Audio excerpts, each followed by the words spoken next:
Hi everyone.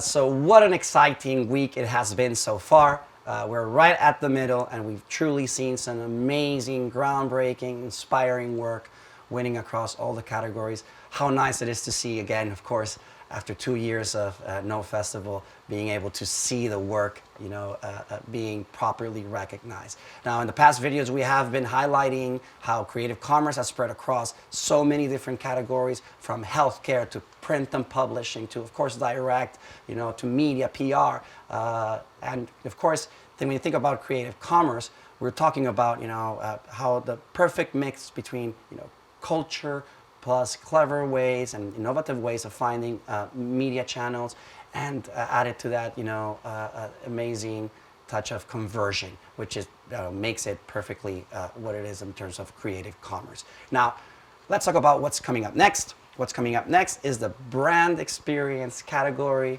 alongside the creative business transformation and e-com. The three of them super tied to our creative commerce track. And let's zone a little bit there on the e-com part, because it's going to be very interesting to see how this category will reward their entries and the work that is being submitted. Now, will we see an e-commerce category that is purist in the definition, that is awarding digital transaction and digital conversion first led, or are we going to see, as we have been seeing in the other categories, there's a consistency of winners where we're seeing, commerce ideas that are more hybrid, right? That are tying in the digital aspect and the physical aspect as well. And on that note, I would like to invite you, if you haven't already, to have a look at an article written by Bethan Kamenko, my partner in crime and global CEO of VMLY&R Commerce, where she, places a position about the future of commerce is in dropping that E from e-commerce, making it more about a transaction, more than a transaction, making it more about an interaction, and understanding that yes, e-commerce is growing at incredible rates, but it's not growing in isolation.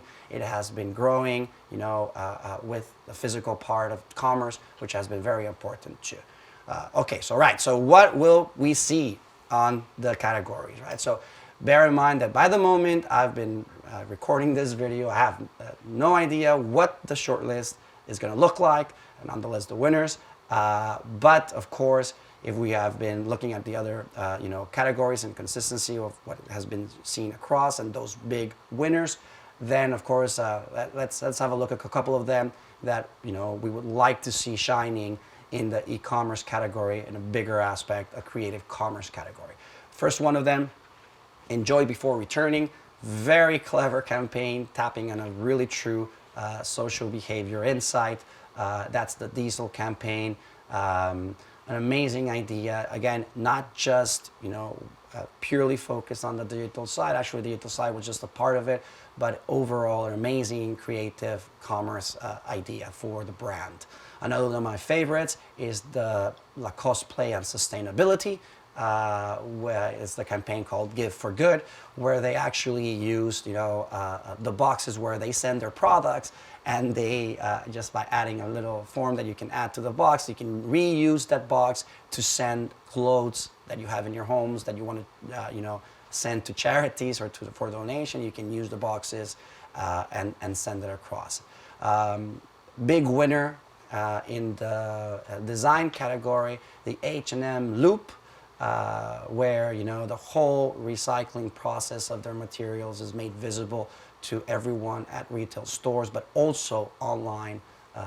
So again, an idea that is not just purely focused on the E, but mostly focused on the full aspect of creative commerce.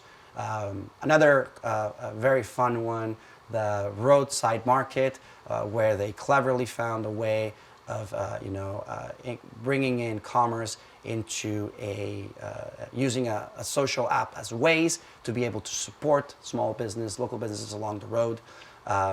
Another one, the birth of gaming tourism, one of my favorite campaigns as well.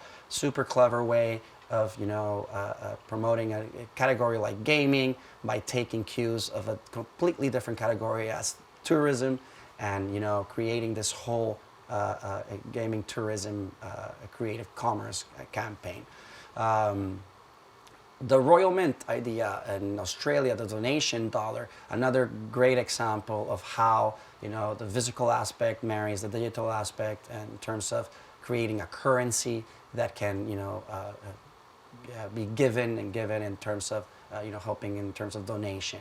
And again, one of my favorite campaigns from last year, actually from 2 years ago, the Nike Air Max graffiti, where it's a perfect example of, we're saying, finding a new channel to drive commerce, but also finding a very important part of the physical aspect of graffiti. The follow-up to that campaign is a really cool campaign called Nike Air Max Clouds, and the idea here, a very clever way of, an engaging way of getting consumers to point to the skies and find sneaker-shaped like clouds that they can actually download directly, like literally download from the cloud, so they can purchase and get benefits of the drops that they have from their sneakers. So an amazing, I think that if we try to cover all the amazing ideas that could win there. Of course, based on our time, we just focus on these. But hey, let's have a look tomorrow at what ends up winning, and definitely in the next video we'll start talking about what the most awarded work was in these 3 categories. That again, super exciting, super related to creative commerce, and exciting to see what gets rewarded.